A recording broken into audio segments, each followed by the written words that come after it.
فلسطين في كأس العالم عام 1934، هل هذه حقيقة أم خدعة من قبل اليهود؟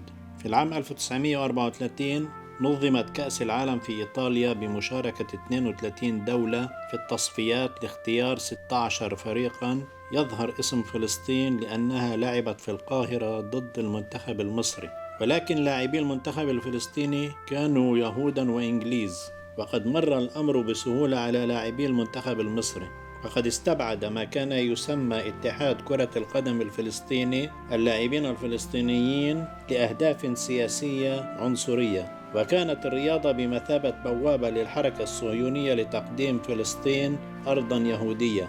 في عشرينيات القرن الماضي حصرت الأندية الصهيونية تمثيل فلسطين الرياضي باليهود. حصل اليهود على عضوية الفيفا عام 1929 تحت مسمى الاتحاد الفلسطيني لكرة القدم، وخاضوا عدة مباريات مع فرق عربية وخاصة مصرية.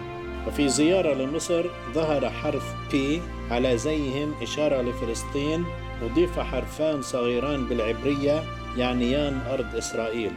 كان ذلك قبل العام 1948، وقد تألفت عدة أندية وفرق فلسطينية قبل وبعد نكبة فلسطين سنة 1948. واستمر الاتحاد الدولي لكرة القدم فيفا برفض طلبات فلسطينية متكررة لاعتماد عضوية فلسطين فيه بذريعة عدم وجود دولة اسمها فلسطين وبضغط من الكيان الصهيوني المحتل.